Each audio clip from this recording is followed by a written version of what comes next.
सामाजिक रूपान्तरणका लागि यो हो सामुदायिक सूचना नेटवर्क CIN।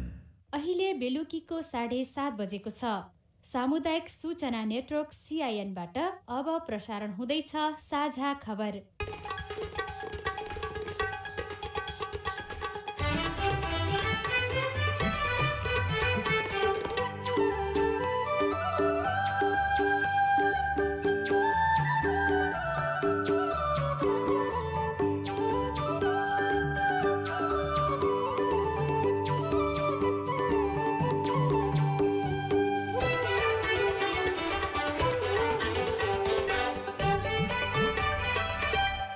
CIN को साझा खबरबाट सोभिता रिसालको नमस्कार। साझा खबर देशभरिका सामुदायिक रेडियो CINखबर.com र मोबाइल एप CIN मा पनि सुन्न सकिन्छ।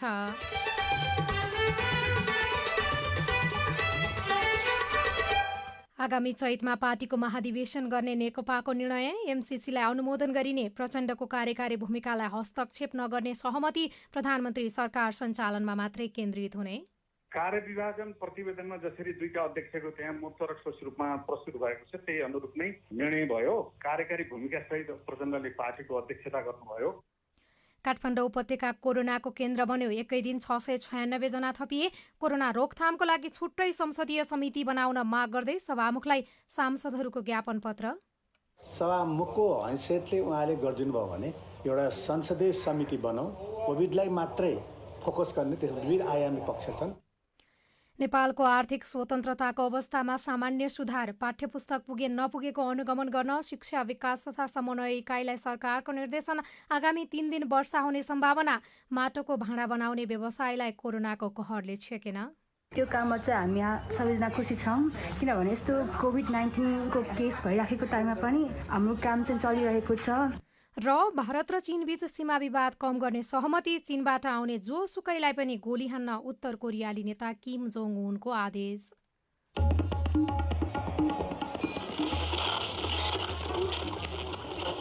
सयौं रेडियो, हजारौं रेडियो कर्मी र करोडौं नेपालीको माझमा यो हो सामुदायिक सूचना नेटवर्क CIN।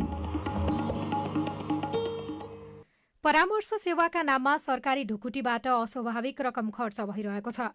तथ्याङ्क केलाउँदा पछिल्लो 6 वर्षमा परामर्शका नाममा मात्रै 35 अर्ब रुपियाँ भन्दा बढी खर्च भएको देखिन्छ। सबैभन्दा धेरै वैदेशिक सहायताका कार्यक्रममा जथाभावी खर्च भइरहेको छ। कर्मचारीबाटै हुन सक्ने काम बौद्धिक बिचौलिया खडा गरी परामर्शका नाममा खर्च गरिँदै आएकोमा यसलाई रोक्नुपर्छ। अब खबर राजन रुचालबाट। सत्तारूढ दल नेपाल कम्युनिस्ट पार्टी नेकपाको स्थायी कमिटी बैठकले आगामी चैत अन्तिम साता पार्टीको महाधिवेशन गर्ने निर्णय गरेको छ। करिब 1.5 महिना स्थगित भएपछि आज बसेको बैठकले आगामी चैत्र 25 गतेदेखि 30 गतेसम्म पार्टीको महाधिवेशन गर्ने निर्णय गरेको हो। महाधिवेशनको तयारी सम्बन्धी कामलाई अघि बढाउन आगामी कार्तिक 15 देखि 17 गतेसम्म केन्द्रीय कमिटी बैठक पनि बोलाइएको छ। बैठकले पार्टीको कार्यकारी अध्यक्षको जिम्मेवारी पूर्ण रूपमा पुष्पकमल दाहाल प्रचण्डले सम्हाल्ने निर्णय पनि गरेको छ। यसअघि गत मङ्सिरमा प्रचण्डले कार्यकारी अध्यक्षको भूमिका निर्वाह गर्ने निर्णय भए पनि कार्यान्वयनमा समस्या आएकाले त्यसलाई आजको बैठकले थप व्याख्या गरेको नेता देवेन्द्र पौडेलले CIN-लाई जानकारी दिनुभयो। अब कार्यविभाजन प्रतिवेदनमा जसरी दुईटा अध्यक्षको त्यहाँ मूर्तरक रूपमा प्रस्तुत भएको छ त्यही अनुरूप नै निर्णय भयो। कार्यकारी भूमिका सहित प्रचण्डले पार्टीको अध्यक्षता गर्नुभयो। माननीय प्रधानमन्त्रीजीले पनि प्रचण्डलाई छोरै सुरु गरेर अध्यक्षता गर्नु भन्नुभयो। पार्टीमा अस्ति पेश भएको कार्यदल त्यसपछि दुवै अध्यक्षले हेरेर सचिवालयबाट पारित भएको प्रतिवेदनलाई सर्वसम्मतले पास गर्यो। अनि महाधिवेशनको विषयमा केही कुरा छलफल निर्णय केही भयो? कार्तिकमा बैठक बस्ने र चैतको अन्तिम सातामा घोषित समयमा नै महाधिवेशनमा जाने र त्यो महाधिवेशनकै प्रक्रियामा पार्टीको अरू थप विचारको विकास, संगठनको विकास र कार्यक्रमबारे हामी त्यसैमा बहस गर्छौँ। अहिले प्रतिवेदनमा उल्लेख भएका कुराहरू क्रमशः कार्यान्वयन गरेर जाउँ भन्ने कुरा भयो। अनि यसअगाडिदेखि नै बहसमा भएको विषय मन्त्री परिषद हेरफेर र मुख्यमन्त्री हेरफेरको विषय, त्यस विषयमा छलफल र निर्णयहरू केही भयो कि भएन? त्यो बारेमा त्यहाँ ठोस र मूर्त चाहिँ एजेन्डा भएन। त्यही प्रतिवेदन एउटै मात्रै चाहिँ एजेन्डा थियो। प्रतिवेदनमा त्यो बारेमा अलिकति पुनर्गठन गर्ने भन्ने कुरा छ। र अब सम्बन्धित दुवै अध्यक्षहरूले प्रतिवेदनमा उल्लेख भएका विषयहरू एकपछि अर्को गरी क्रमशः कार्यान्वयन गर्ने भन्नुभयो। अब नेकपा भित्रको विवाद चाहिँ स्थायी रूपमै समाधान भयो, त्यसतर्फ पार्टी अग्रसर भयो भनेर बुझ्दा हुन्छ? पार्टीभित्र जुन आशंका, अविश्वास, सिर्जना भएको थियो त्यो अन्त भएर एक प्रकारको विश्वास, एउटा सहज, दुवै अध्यक्षको बीचमा समझदारी हुँदै महाधिवेशन सम्मको निम्ति यसले एउटा ठोस र मूर्त मार्ग प्रशस्त गरेको छ। स्थायी कमिटिको निर्णयसँगै प्रचण्ड कार्यकारी अधिकारसहित पार्टी सञ्चालन र प्रधानमन्त्री एवं पार्टी अध्यक्ष केपी शर्मा ओली सरकार सञ्चालनमा केन्द्रित हुनुहुनेछ। सरकारको दैनिक काममा पार्टीले हस्तक्षेप नगर्ने तर आधारभूत महत्त्व र राष्ट्रिय महत्त्वका निर्णय गर्दा पार्टीको मार्गनिर्देशनलाई ध्यान दिएर सरकारले निर्णय गर्नुपर्ने निष्कर्ष पनि बैठकले निकालेको छ। पार्टी र सरकार सञ्चालनका खाकासहित अध्यक्षद्वयले पेश गरेको 15 बुँदे प्रस्ताव स्थायी कमिटिले सर्वसम्मत रूपमा पारित गरेको छ। यस्तै मिलेनियम च्यालेन्ज कर्पोरेसन एमसिसीलाई संशोधन र परिमार्जन गरेर अनुमोदन गर्ने निर्णय पनि बैठकले गरेको छ। बैठकले भारत र नेपाल बीचको सीमा समस्या समाधानका लागि सरकारले गरेका प्रयासलाई सकारात्मक रूपमा लिँदै अतिक्रमणमा परेको भूमिमा नेपालको भोगचलन र भारतीय सेना फिर्ताका लागि वार्ताबाट आवश्यक पहल गर्न सुझाव पनि दिएको छ। काठमाडौँ उपत्यकामा आज एकै दिन 696 जनामा कोरोना भाइरस संक्रमण देखिएको छ। स्वास्थ्य तथा जनसङ्ख्या मन्त्रालयका प्रवक्ता प्राध्यापक डाक्टर जागेश्वर गौतमका अनुसार उपत्यकाका विभिन्न प्रयोगशालामा गरिएको परीक्षणका क्रममा थप 696 जनामा कोरोना संक्रमण पुष्टि भएको हो। काठमाडौँ उपत्यकामा संक्रमण पुष्टि भएको यो संख्या अहिलेसम्मकै उच्च हो। काठमाडौँ उपत्यकामा निषेधाज्ञा खुकुलो बनाएसँगै संक्रमितको संख्या तथ्याङ्क पनि झन्झन बढ्दै गएको छ। आज काठमाडौँ बाहेक सबैभन्दा धेरै रूपन्देहीमा 102 जनामा संक्रमण देखिएको छ। आज 463 जना महिला र 991 जना पुरुष गरी 1454 जनामा कोरोना संक्रमण पुष्टि भएको मन्त्रालयका प्रवक्ता डाक्टर गौतमले जानकारी दिनुभयो। गत 24 घण्टामा संक्रमितको संख्या 1454 रहेको छ। क्वारेन्टाइनमा रहनुभएका व्यक्तिहरूको संख्या 6078 छ। गत 24 घण्टामा डिस्चार्ज हुनुहुनेहरूमा जम्मा 972 जना हुनुहुन्छ र आजसम्म टोटल डिस्चार्ज हुने 36,672 जना हुनुहुन्छ। भेन्टिलेटरमा उपचाररत संख्या प्रदेश अनुसार बागमती प्रदेशमा 22 जना, प्रदेश 5 मा 2 जना, सुदूरपश्चिम प्रदेशमा 1 जना गरी जम्मा 25 जना हुनुहुन्छ। पछिल्लो 24 घण्टाको अवधिमा 5 जनाको कोरोना संक्रमणबाट मृत्यु भएको छ। मन्त्रालयले 1 महिला र 4 जना पुरुष गरी 5 जनाको कोरोना संक्रमणबाट निधन भएको जनाएको छ। नेपालमा कोरोनाबाट हालसम्म मृत्यु हुनेको संख्या 322 पुगेको छ। कोरोना भाइरस कोभिड-19 संक्रमण रोकथाममा सरकारको तर्फबाट भइरहेका कामको अनुगमन मात्रै गर्ने संसदीय समिति आवश्यक रहेको भन्दै काठमाडौँका सांसदहरूले सभामुख अग्निप्रसाद सापकोटालाई ज्ञापन पत्र बुझाएका छन्। काठमाडौँ जिल्लाबाट संघीय संसदमा प्रतिनिधित्व गर्ने सत्तारूढ नेकपा, प्रमुख प्रतिपक्षी दल कांग्रेस र जनता समाजवादी पार्टीका सांसदहरूले सभामुख सापकोटालाई आज ज्ञापन पत्र बुझाएका हुन्। ज्ञापन पत्र बुझाएपछि कांग्रेस सांसद भीमसेन दास प्रधानले भन्नुभयो, कमसेकम संसदहरूको भूमिका खेल्ने संसद नै हाम्रो यो थल नै हो। त्यसै आज हामी सभामुखमा चाहिँ तपाईँकै नेतृत्वमा एउटा अनुगमन समिति होइन, यो सबै विविध पक्षलाई समेटेर ताकि सरकारले पनि काम गर्नलाई चाहिँ त्यो एउटा सभामुखको हैसियतले उहाँले गरिदिनु भयो भने एउटा संसदीय समिति बनाऊ, कोभिडलाई मात्रै फोकस गर्ने त्यसमा विविध आयामी पक्ष छन्, त्यो सबै आयामी पक्षले चाहिँ हेरेर एउटा कमिटी सचिवालय सहितको चाहिँ राखेर चाहिँ कमिटी बनाएर चाहिँ यसले राष्ट्र सरकारले दियोस् भन्ने अभिप्रायले आज हामी उहाँले बुझाएको छौँ। सरकारले सार्वजनिक तथा निजी विद्यालयमा प्रयोग भएका पाठ्यपुस्तक तथा पाठ्य सामग्री पुगे नपुगेको अनुगमन गर्न शिक्षा विकास तथा समन्वय इकाइलाई निर्देशन दिएको छ। शिक्षा तथा मानव स्रोत विकास केन्द्रले 77वटै जिल्लाका शिक्षा विकास तथा समन्वय इकाइलाई पाठ्यपुस्तक र पाठ्य सामग्री पुगे नपुगेको अनुगमन गर्न 5 बुँदे निर्देशन दिएको हो। सार्वजनिक विद्यालयमा प्रदान गरिने निःशुल्क पाठ्यपुस्तक समयमा विद्यालयमा खरिद गरी विद्यार्थीको हातमा पुगे नपुगेको अनुगमन गर्न निर्देशन दिइएको शिक्षा तथा मानव स्रोत विकास केन्द्रका निर्देशक एवं सूचना अधिकारी माधव दाहालले सीआईएनसँग बताउनुभयो। विद्यार्थीको घर घरमा अझै पाठ्य पुस्तक पुगेन कि अझै त्यसको पनि अनुगमन गर्ने अनि हामीले अभ्यास पुस्तिकाहरू बनाएका छौँ। बनाएर चाहिँ उहाँहरूलाई पैसा पठाएर तपाईँले छपाई गरेर वितरण गर्नुहोस् भनेर पालिकालाई हामीले असारकै बजेटबाट पठाइसकेको अवस्था छ। अनि त्यो चाहिँ तपाईँको सबै विद्यार्थीहरूले त्यो अभ्यास पुस्तिका पाए कि पाएनन्, पाठ्य पुस्तक पाएको अवस्था छ कि छैन, शिक्षकहरूको सहयोगको अवस्था कस्तो छ, शिक्षकहरू विद्यालयमा छन् वा छैनन्, त्यसको चाहिँ समन्वय इकाइले मोनिटरिङ गरेर अनि रिपोर्ट पेश गर्ने भनेर त्यो चाहिँ समन्वय इकाइलाई पनि लेखेको छ। र केन्द्रले निःशुल्क पाठ्यपुस्तक तथा निजी प्रकाशनबाट पाठ्यक्रम विकास केन्द्रको स्वीकृति लिई प्रयोग भएका पाठ्य सामग्री तोकिएको शर्त, मापदण्ड र गुणस्तर अनुसार पूरा गरे नगरेको अनुगमन गर्न पनि निर्देशन दिएको छ। नेपालको आर्थिक स्वतन्त्रताको अवस्थामा सुधार आएको छ। नेपालले आर्थिक स्वतन्त्रतामा गत वर्षको तुलनामा एक स्थान सुधार गरेको ग्लोबल इकोनोमिक फ्रिडम 2020को वार्षिक प्रतिवेदनमा उल्लेख गरिएको छ। कुल 162 मुलुक सहभागी रहेको यो सूचीमा नेपाल 109औं स्थानमा रहेको छ। आर्थिक स्वतन्त्रताको सबैभन्दा माथि हङकङ पहिलो स्थानमा रहेको छ, सिङ्गापुर दोस्रो स्थानमा रहेको छ। त्यसपछि उत्कृष्ट आर्थिक स्वतन्त्रताका 10 मुलुकमा क्रमशः New Zealand, Switzerland, America, Australia, Mauritius, Georgia, Canada र आयरल्यान्ड रहेका छन्। प्राविधिक शिक्षा तथा व्यावसायिक तालिम परिषद सिटिभिटीले डिप्लोमा तथा प्रमाणपत्र तहमा भर्ना आह्वान गरेको छ। 15 असोजभित्र आवेदन दिइसक्नुपर्ने जनाइएको छ। नोभेल कोरोना भाइरस कोभिड-19 महामारी लक्षित निषेधाज्ञा र लकडाउनका कारण यो वर्ष सबै आवेदन अनलाइनबाटै दिन सकिने व्यवस्था मिलाइएको सिटिभिटीका प्रवक्ता अनुज भट्टराईले जानकारी दिनुभयो। प्रमाणपत्र तह वा डिप्लोमा अध्ययनका लागि आवेदन दिन माध्यमिक शिक्षा परिषद एससीई वा एसएलसी उत्तीर्ण गरेको हुनुपर्नेछ। आगामी 3 दिन देशको अधिकांश स्थानमा हल्कादेखि मध्यम वर्षाको सम्भावना रहेको जल तथा मौसम विज्ञान विभागले जनाएको छ। मनसुनको न्यून चापिए रेखा औसतभन्दा माथि र नेपालभन्दा दक्षिणतर्फ अवस्थित रहेकाले हल्कादेखि मध्यम वर्षाको सम्भावना रहेको मौसमविद विभूति पोखरेलले जानकारी दिनुभयो। अब विदेशको खबर। भारत र चीनबीच सीमा विवाद कम गर्ने सहमति बनेको छ। दुई देशको सीमा क्षेत्र लद्दाखमा वास्तविक नियन्त्रण रेखा एलसीमा जारी विवाद कम गर्न सहमति बनेको हो।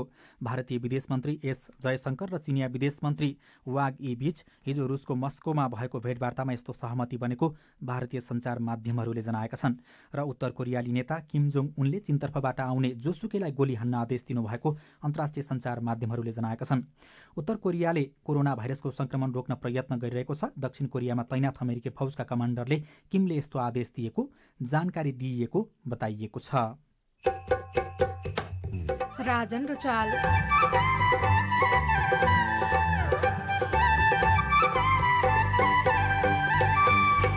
परिवार नभएका बालिकाको सहारा बन्दै चितवनको रामजानकी आश्रम छोरीहरूलाई हामीले अहिले चाहिँ उमेर अनुसारको शिक्षा सँगसँगै सिपमूलक शिक्षा जो सिलाइ बुनाइ छ, नानीहरूलाई घरियासी कार्यमा सहयोग मिल्ने खालका सिपका कार्यहरू पनि गरिरहेका छौँ। रिपोर्टसँगै विपद जोखिम न्यूनीकरणमा प्रदेश नम्बर 5 सरकारको भूमिका। कोरोनाले पनि रोक्न सकेन माटोको भाँडा बनाउने उद्यमीको काम। साप्ताहिक श्रृङ्खला सोधी खोजी विशेष सहितको सामग्री बाँकी नै छ। सिआइएनको साझा खबर सुन्दै गर्नुहोला। तपाईँ आफूलाई स्वस्थ राख्ने जिम्मा तपाईँकै हो। तपाईँका बालबालिकालाई स्वस्थ राख्ने जिम्मा पनि तपाईँकै हो। अनि तपाईँका आमा बुबालाई स्वस्थ राख्ने जिम्मा पनि तपाईँको नै हो। त्यसो भए सरकारको कुरा मान्नुहोस्, केही दिन घरभित्रै बस्नुहोस्। नोभेल कोरोना अर्थात् कोभिड-19 को संक्रमणबाट आफू, परिवार, समाज र देशलाई नै जोगाउनुहोस्। कोरोना संक्रमणबाट बच्न र बचाउन सरकारले तोकेका नियमहरू पालना गरौं। रोगबाट बच्न सके मात्रै धन सम्पत्ति र अवसरको महत्व हुन्छ। कोभिड-19ले सृजना गर्ने महामारीको जोखिमबाट बस्न अन्य व्यक्तिबाट टाढा बस्ने, मास्क लगाउने र हात धुने बानीलाई जीवन बनाउनुहोस्। नेपाल सरकार एसियाली पूर्व तयारी साझेदारी एपीपी एडीपीसी को सहकार्यमा एनडीआरसी नेपाल। विश्वव्यापी रूपमा फैलिएको कोभिड-19 को जोखिमका कारण विद्यालय तथा शैक्षिक संस्थाहरू सञ्चालन नभएको अवस्थामा बालबालिका दिनभरि घरभित्रै बस्नुपर्ने भएकाले आफ्नै परिवारका सदस्य र नजिकैको नातेदारबाट विभिन्न प्रकारका हिंसामा पर्न सक्ने तथा विद्युतीय माध्यमबाट समेत दुर्व्यवहारमा पर्न सक्ने जोखिम रहन्छ। साथै लामो समय विद्यालय र साथीभाइहरूबाट टाढा रहँदा बालबालिकामा नकारात्मक मनोवैज्ञानिक असर पर्न सक्दछ। तसर्थ संकटको यस अवस्थामा आफ्ना बालबालिकालाई सबै प्रकारका हिंसा र दुर्व्यवहारबाट जोगाउँ। बालबालिकालाई घरभित्रै बालमैत्री वातावरणमा रचनात्मक तथा सृजनात्मक कार्यमा संलग्न गराई वैकल्पिक माध्यमबाट शिक्षण सिकाइमा संलग्न गराउँ। बालबालिकामाथि कुनै प्रकारका हिंसा तथा दुर्व्यवहार भएको वा हुन लागेको सूचना पाएमा तुरुन्त नजिकैको प्रहरी कार्यालय वा बालबालिका खोजतलास समन्वय केन्द्रको निशुल्क फोन नम्बर 104 वा बाल हेल्पलाइन नम्बर 1098 मा सम्पर्क गरौँ। विपदमा बाल अधिकारको सुनिश्चितता हामी सबैको साझा प्रतिबद्धता। नेपाल सरकार महिला, बालबालिका तथा ज्येष्ठ नागरिक मन्त्रालयद्वारा जारी सन्देश। सामाजिक रूपान्तरणका लागि यो हो सामुदायिक सूचना नेटवर्क CIN। तपाईँ सामुदायिक सूचना नेटवर्क CINले तयार पारेको साझा खबर सुन्दै हुनुहुन्छ।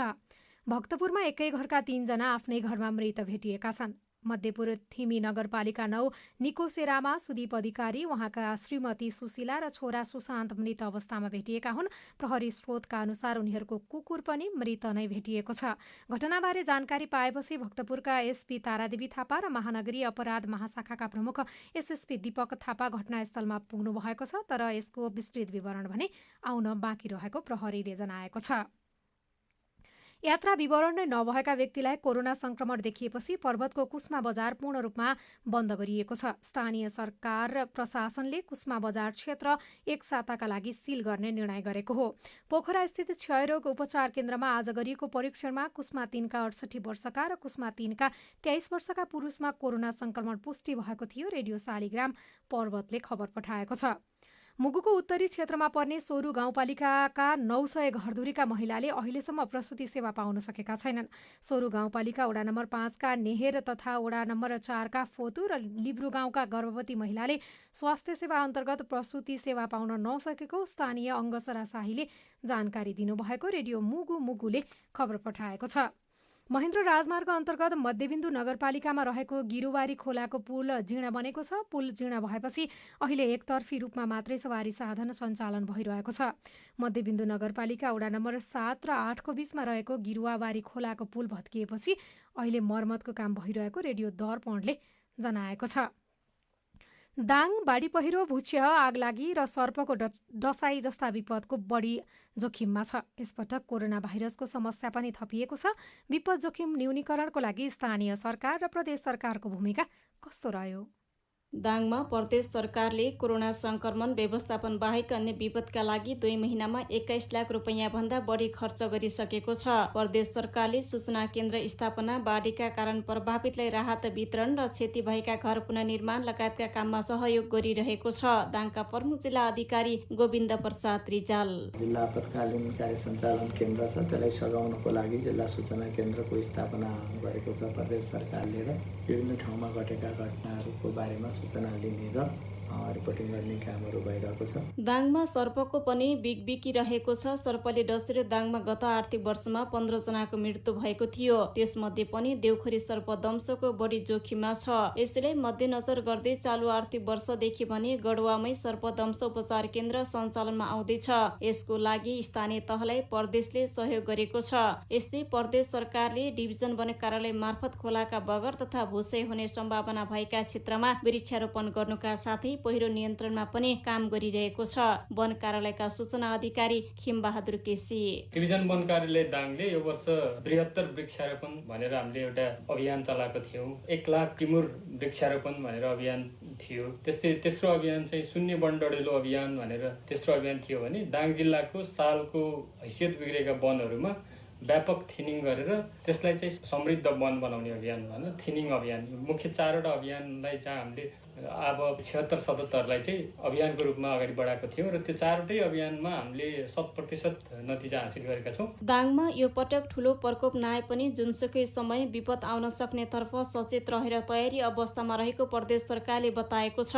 प्रदेशका आन्तरिक मामिला तथा कानुन मन्त्री कुलप्रसाद केसी, दाङ जिल्लामा अहिले त्यस्तो डिजास्टर आइसकेका छैन, त्यसको निम्ति तयारी हालतमै छ। जुन जिल्लामा आउँछ त्यसको निम्ति हामीले प्रदेश सरकार, स्थानीय तह र हाम्रो बलबुतामा पुगेन भने सङ्घीय सरकारलाई हामीले आह्वान गरेर बनाएका छौँ र त्यहाँ सर्पदंश केन्द्रको निम्ति हामीले गडवामा यो वर्षदेखि नेपाल आर्मीको सहयोगमा त्यहाँ एउटा ट्रुप्स राखेर उपचार सुरु गरेका छौँ। यस वर्ष प्रदेश र स्थानीय सरकार कोरोना भाइरस रोकथाम तथा नियन्त्रणमा धेरै केन्द्रित भएको भए पनि अन्य विपदबारे पनि चनाखो हुँदै तयारी गरेका छन्। सुशीला ओली, CIN रेडियो मध्य पश्चिम दाङ।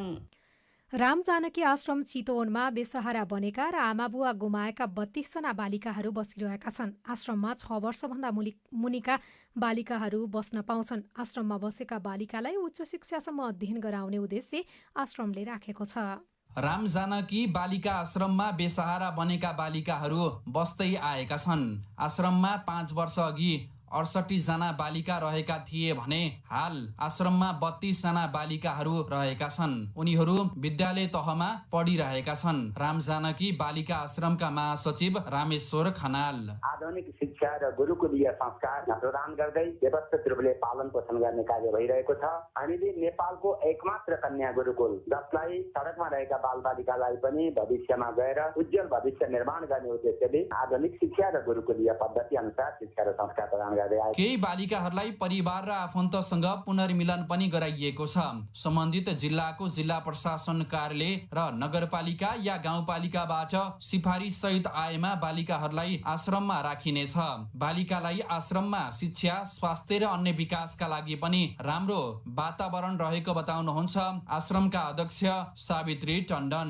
उनीहरूलाई हामीले अहिले उमेर अनुसारको शिक्षा सँगसँगै सिपमूलक शिक्षा जतिलाई बुनाइ छ, नानीहरूलाई घरियासी कार्यमा सहयोग मिल्ने खालका सिपका कार्यहरू पनि गरिरहेका छौँ। हामीले उमेर अनुसारको यहाँ समावेशी रूपमा छोरीहरू छन् 5 वर्षदेखि 18 वर्षसम्मका। हाल भाडामा रहेको राम जानकी आश्रमलाई भरतपुर महानगरपालिकाले भवन निर्माणका लागि 6 कट्ठा जमिन पनि उपलब्ध गराएको छ।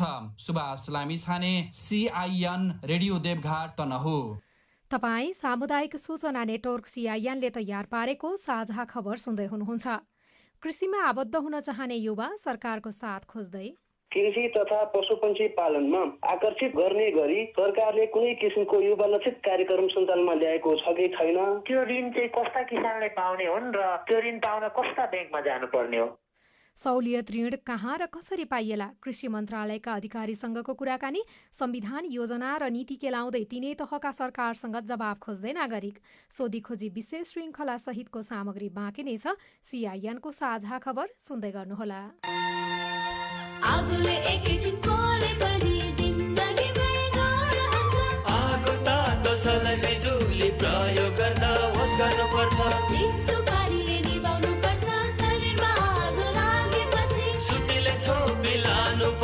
बिरामीलाई स्वास्थ्य चौकी नानी हो हुन्न भान्सामा खेल्नु तातुरा बलले सामान हुन्छ। होस गरी चलाऊ स्टप र ग्यास भुइँमा पकाए दुर्घटना बढ्छ। अग्निजन्य दुर्घटना भएमा 01 55 55 689 मा सम्पर्क गर्नुहोस्। BBS नेपाल ललितपुर। कोभिड-19 लगायत विभिन्न विपदको अवस्थामा मनमा चिन्ता लाग्ने, उदास हुने, डर लाग्ने, झर्को लाग्ने, निन्द्रामा समस्या तथा खाना खान मन नलाग्ने जस्ता समस्याहरू देखिन सक्छ। यस्ता लक्षणहरूले गर्दा दैनिक जीवनमा कठिनाई भई समस्या भएमा मानसिक स्वास्थ्य तथा मनोपरामर्श सहयोगको लागि CMC नेपालको टोल फ्री नम्बर 166001 85080 166001 85080 वा 01 55 30000 01 55 30000 मानसिक अस्पताल लगनखेलमा बिहान 10 बजेदेखि 1 बजेसम्म सम्पर्क गरी विज्ञहरूको सहयोग लिन सक्नुहुनेछ। यसमा फोन गर्दा पैसा लाग्दैन र छलफलमा भएका कुराकानीहरू गोप्य समेत रहनेछ। स्वास्थ्य तथा जनसङ्ख्या मन्त्रालय, मानसिक अस्पताल लगनखेल, CMC नेपाल र CIN द्वारा जनहितमा जारी सन्देश। सामाजिक रूपान्तरणका लागि यो हो सामुदायिक सूचना नेटवर्क CIN। तपाईँ सामुदायिक सूचना नेटवर्क CIN ले काठमाडौँमा तयार पारेको साझा खबर सुन्दै हुनुहुन्छ। सिप सिकेर उद्यममा लागेका भक्तपुरका एकजना व्यवसायीले हस्तकला सामग्रीबाट मनज्ञ आमदानी गरिरहेका छन्। कोरोनाको संक्रमणले विभिन्न व्यवसाय र पेसालाई प्रभाव पारे पनि भक्तपुरका रामप्रसाद प्रजापतिको माटोका सामानहरू बनाउने व्यवसायलाई खासै प्रभाव परेको छैन। उहाँले निर्माण गरेका सामग्री लिनका लागि विभिन्न ठाउँहरूबाट ग्राहक पुग्ने गरेका छन्। भक्तपुरका रामप्रसाद प्रजापतिको पुर्ख्यौली पेसा नै माटाको भाँडाकुँडा बनाउनु हो। यो व्यवसाय थालेको 50 वर्ष भए। माटोका विभिन्न सामग्री बनाउने व्यवसायबाट उहाँ अहिले राम्रो आमदानी गर्नुहुन्छ। पहिला त पटुचा, पुलिन्चा, आङखोला यस्तो छ। अहिले गपोजा, अहिले गपोजापछि खुत्रुके खात्रुके, अहिले सुरे सारे यसो छिकी छाकी यसो बनाउने। माटोबाट निर्माण गरिएका सामग्रीहरू गुणस्तरीय मात्र होइन, राम्रो र सस्तो पनि हुन्छ। साथै वातावरण मैत्री पनि हुने भएकाले यस्ता सामग्री धेरै ग्राहकहरूको रोजाइमा पर्ने गरेको छ। उहाँले लकडाउनको समयमा पनि थुप्रै सामग्री निर्माण गर्नुभयो। बिक्री भने सोचे जस्तो भएको छैन। लन्डन जुलेकी हाम्रो सामान बिक्री गरेन, सतर्क राख्नु पर्यो। लन्डन चल्यो भने हाम्रो सामान खुरुखुरु जान्छ अनि लिन आउँछ पसल खोल्यो भने सबै खोल्यो भने। प्रजापतिले तिनै माटाका भाँडाकुँडा बिक्री वितरण गरी वार्षिक 30-35 लाख कमाउनुहुन्छ। उहाँको व्यवसायमा परिवारका अन्य सदस्यको पनि साथ रहेको छ। परिवारसँगै बसेको काम र कमाईबाट छोराछोरी पनि सन्तुष्ट छन्। उहाँकी छोरी राधिका प्रजापति: म सानै हुँदाखेरि चाहिँ बाबाले चाहिँ यही काम गरिराख्नु भएको थियो र अहिले मैले ब्याचलर क्लियर गरिसक्दाखेरि पनि बाबा यही काम गरिराख्नु भएको छ र त्यो काममा चाहिँ हामी सबैजना खुसी छौँ। किनभने यस्तो कोभिड-19 को केस भइराखेको टाइममा पनि हाम्रो काम चाहिँ चलिरहेको छ। स्थानीय स्तरमा नै सञ्चालन भएका घरेलु उद्योगहरूको विकास र उत्पादित सामग्रीको बजारीकरणका लागि भक्तपुर नगरपालिकाले कस्ता योजना बनाएको छ? नगरपालिकाका उपप्रमुख रजनी जोशी: अब अहिलेको यो अवस्थामा यो विषम परिस्थितिमा हामीले माटोको भाँडोलाई मात्र भनेर पनि हामी अहिले गर्न सकिरहेछौँ। त्यो वास्तवमा यो वास्तविकता नै हो। तथापि उहाँहरूले आफ्नो भनौँ न सङ्घबाट नगरपालिकामा ल्याउनु भने के कस्तो गर्न सकिन्छ उहाँहरूबाटै आयो भने हामी, किनभने हामीले जनताको लागि जनताबाटै राय सुझाव लिएर नै हामी अगाडि बढाइरहेको हो। माटाका भाँडाकुँडा बनाउने पेसालाई आधुनिक प्रविधिमा जोडिँदै बजारीकरणमा जोड दिन सके भक्तपुरको चिनारी राष्ट्रिय अन्तर्राष्ट्रियकरण हुनका साथै आर्थिक आमदानी पनि बढ्ने उहाँ बताउनुहुन्छ। सुभाष चौलागाई, CIN ग्रेसाफार्म, भक्तपुर। कोरोना भाइरस महामारीको बढ्दै गएको संक्रमणले नागरिकमा त्रास बढाएकै छ। कोरोनाको कहरमा बाँचिरहेका नागरिक विकास र सेवाको आस भने खोजिरहेकै छन्। नागरिकले उठाएका सवालको हामी जवाफ खोज्दैछौँ। तिनै तहका सरकारसँग प्रस्तुत छ CIN को विशेष श्रृङ्खला सोधी खोजी।